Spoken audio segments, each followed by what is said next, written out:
کہ آپ لوگوں نے اپنا قیمتی وقت ہمیں فراہم کیا اور ہماری دعوت پر آپ یہاں تشریف لائے۔ اسی کے ساتھ ہی اس پروگرام کو سجانے میں ہمارے دیواکر سر یا ہمارے سر یا فال سر جتنے بھی لوگ تھے، بالخصوص ہمارے تھانیشور بھیا جیسے ہر چہرہ جانا پہچانا ہے، جو یہاں جسیا بھی رہ چکے ہیں، میں ان کا بھی شکر گزار ہوں۔ بالخصوص آپ لوگوں کی کوششوں سے، محنتوں سے، کاوشوں سے یہاں ہم لوگوں نے ایک تاریخ رقم کی۔ آپ کو معلوم ہونا چاہیے کہ لمبنی پردیش کے علاوہ کہیں بھی مدرسہ بورڈ نہیں ہے۔ 7 پردیش اور کیندر میں صرف اور صرف لمبنی پردیش واحد ایسا پردیش ہے جہاں پہ مدرسہ بورڈ ہے اور باقی جگہوں پہ نہیں ہے۔ اب آپ یہ سوال کر رہے ہیں، جیسا کہ سر نے ہماری تفصیلات بتائی ہیں آپ کے سامنے، ہم نے آنے کے بعد کیا کیا کیا یہ بھی میں بتا دینا چاہتا ہوں۔ یوں تو ہر کوئی ہماری الحمدللہ جو کارکردگی ہے اس سے واقف ہوں گے، لیکن ہم نے جو کیا ہے، جیسا کہ ابھی ہمارے سماجک وکاس منترالیہ کے سچیو سر نے کہا کہ جو ہوا ہے اس کو بھی بیان ہونا چاہیے، جو ہونا ہے وہ بھی بیان ہونا چاہیے۔ تو سب سے پہلے میں آپ کو بتاؤں کہ آج مدرسوں میں جو ناشتے کا پیسہ جا رہا ہے، آج جو چھاتروتی جا رہی ہے، آج جو مسلط خرچ جا رہا ہے، آج جو بک کارنر جا رہا ہے، آج جو پاٹھ پستک جا رہا ہے، آج جو سینٹری پیڈ جا رہا ہے، یہ ہماری کوششوں سے ہوا ہے۔ پہلے اس کا تصور بھی نہیں تھا، پہلے یہ مدارس کو نہیں ملا کرتے تھے۔ یہ مدرسہ بورڈ بن جانے کے بعد سے ہم لوگوں نے پہل کیا اور اس کی شروعات ہوئی۔ دوسری چیز یہ ہے کہ ابھی جو کچھ مدارس کے بارے میں مسائل ہیں، جیسا کہ ابھی ہمارے حضرات نے، علماء حضرات نے اور کچھ مس وغیرہ نے بیان کیا ہے کہ مدارس کی علماء کی یا وہاں پڑھا رہے استاد استانیوں کی تقرری کے بارے میں میں آپ کو ویڈیوز اور وہ سارے جاپن پتر دکھا سکتا ہوں، جس میں ہم کئی بار وزیر تعلیم سے اور سنمانیہ پردھان منتری جی سے ملے ہیں، اور ہم نے ایک ہی دلیل رکھا ہے۔ یہ سب نیوز میں آ چکا ہے، میرے فیس بک پہ آ چکا ہے، ہر کوئی واقف ہے۔ ہم نے ایک ہی دلیل رکھا ہے کہ نیپال میں یہ سوتیلا قانون کیوں؟ لمبنی پردیش یا جتنے بھی پردیش میں کیندر میں مدارس پائے جاتے ہیں، اسی کے اپوزٹ کچھ اسکول چل رہے ہیں جن کو شونیہ دربندی کا اسکول کہا جاتا ہے۔ شونیہ دربندی بھائی کو اسکول لائی، راجیہ کو طرف بانٹا، 10 لاکھ دینے چلن چلتی تھا۔ جہاں پہ شونیہ دربندی ہے وہاں 10 لاکھ دیا جا رہا ہے۔ مدرسوں میں بھی شونیہ دربندی ہے، لیکن مدرسوں میں صرف 2,41,000 دیا جا رہا ہے۔ یہ ظلم زیادتی نہیں تو پھر اور کیا ہے؟ اس بات کو میں نے باقاعدہ سنمانیہ پردھان منتری جی کو جاپن پتر بھی دیا، اور میں نے شکشا منتری جی کو، ارتھ منتری جی کو، ارتھ سچیو کو، شکشا سچیو کو، نردیشنالیہ پرمکھ کو، سنسکرتی منتری کو، جتنے بھی منتری ہیں، اپ پردھان منتری کو، گرہ منتری جی کو ہم نے گزشتہ بجٹ میں ہی جاپن پتر دیا تھا۔ لیکن آپ جانتے ہیں کہ کووڈ کے آنے کے بعد سے دیش کے معاشی کمزوری آ چکی ہے اور ملک غربت کی راہ میں مزید چلا گیا تھا، لیکن ہمارے سنمانیہ پردھان منتری پرچنڈ جی کے آنے کے بعد سے اس میں تیزی سے اصلاح بھی ہو رہی ہے۔ تو پچھلے بار تو نہیں ہو پایا تھا، لیکن میں اللہ کی ذات سے اور حکومت سے یقین کرتا ہوں کہ اس بار وہ 2,41,000 والی رقم انشاءاللہ اگلے بجٹ میں ضرور بڑھے گی، اس میں کوئی شک نہیں ہے، اس میں کوئی کلام نہیں ہے۔ انشاءاللہ جیسے بھی اس کو بڑھایا جائے گا۔ دوسری بات، آپ لوگوں نے دیکھا ہوگا میں اس لائن میں آیا ہی اسی لیے تھا کہ مدارس کے مسائل کو حل کر سکوں۔ ظاہر سی بات ہے، جس نے پریشانیوں کو، کرب کو، پیڑا کو، تکلیف کو دل سے نہ دیکھا ہو، قریب سے نہ دیکھا ہو، وہ نہیں سمجھ پاتا ہے۔ آپ مدارس کے اساتذہ ہیں، میں تھوڑا سا اشارہ کر دوں۔ ہم سبھیوں نے پڑھا ہوگا کہ جب قیامت قائم ہو جائے گی تو وہ شخص جس نے تا حیات پوری زندگی ایک بھی نہیں جھیلے ہوں گے اس کو جہنم کا ایک غوطہ لگایا جائے گا، پھر اس کو نکالا جائے گا اور اس سے سوال کیا جائے گا بتاؤ کیا تم نے کبھی دنیا میں خوشی دیکھی تھی؟ وہ کہے گا کہ نہیں، میں نے دنیا میں کوئی خوشی نہیں دیکھی۔ درا حال ہے کہ اس کی پوری حیات خوشیوں میں گزری ہوئی ہوگی۔ ایک ایسا شخص ہوگا جو پوری دنیا میں جب تک وہ زندہ رہا پوری زندگی تا حیات دکھوں میں اس نے جھیلے، لیکن اس کو جنت میں ایک لمحے کے لیے ڈالا جائے گا، پھر اسے نکالا جائے گا اور پوچھا جائے گا بتاؤ تمہاری دنیاوی زندگی کیسی رہے گی، کیسی تھی؟ تو وہ بھول جائے گا اور کہے گا میں نے دنیا بھی بڑے اچھے اور بڑے شاندار طریقے سے گزاری ہے۔ تو سامعین کرام معزز حضرات، میں آپ کو یقین دلاتا ہوں کہ اسی پیڑا، اسی تکلیف کو میں نے جو جھیلا تھا اسی کو حل کرنے کے لیے میں میدان میں آیا۔ آج آپ کو معلوم ہے کہ مولوی اور عالم کی جو یو پی کی سند ہے یا بہار گورنمنٹ کی سند ہے، جو بھی بورڈ کی سند ہے، اس سند کو ہمارے نیپال سرکار نے عالم تک کی سند کو انٹر کے مساوی قرار دے دیا۔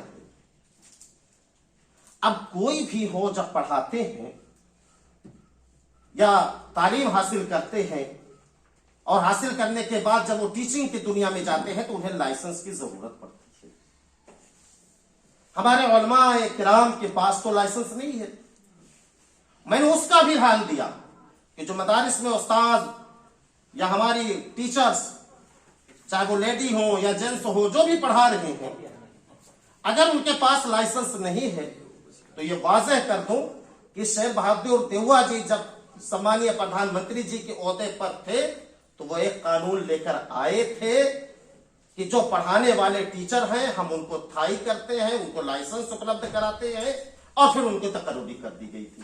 تو جب وہاں ایک مثال، ایک نظیر موجود ہے، ان کو کیا جا سکتا ہے تو ہمارے علماء یا پڑھا رہے ٹیچرز کو کیوں نہیں کیا جا سکتا ہے؟ مدرسے میں بھی وہ قانون نافذ کیا جا سکتا ہے۔ میں نے اس چیز کو نوٹ کیا اور اس چیز کو نوٹ کرنے کے بعد ابھی حالیہ دنوں کے اندر میں لائسنس کے معاملے کو حل کرنے کے لیے شکشا منتری جی سے اور ارتھ منتری جی سے سب سے میں مل کر آیا ہوں کہ انہیں لائسنس اپلبدھ کرایا جائے۔ اور میں آپ کو بتاؤں، ابھی جو قانون بن رہا ہے، صدن میں قانون گیا ہوا ہے جس میں ودھیک میں مدرسہ کے لیے کوئی خاص بات نہیں تھی، اس سلسلے میں بھی میں نے ذمہ داران حضرات سے ملاقات کی ہے، انہیں اپنے تکلیف اور اپنی پیڑا سے آگاہ کیا ہے۔ تو میں امید رکھتا ہوں انشاءاللہ کہ جہاں کچھ بھی نہیں تھا، آپ حضرات اتنے سالوں سے یہاں پر لگے ہوئے ہیں، جانتے ہیں کہ ہاں پہلے مدرسوں کو کچھ نہیں ملتا تھا، اب سب ملنے لگا ہے۔ میں آپ کو بتاؤں یہاں تو بہرحال ٹھیک تھا، قدر غنیمت تھی۔ پہاڑوں کا یہ حال تھا کہ 2-4 گھر مسلمانوں کی ہوا کرتے تھے، ان لوگوں کی اپنی سنسکرتی غائب ہو رہی تھی، گم ہو رہی تھی۔ وجہ صرف یہ تھی کہ ان کے بچے اپنی دھارمک شکشا نہیں لے پا رہے تھے،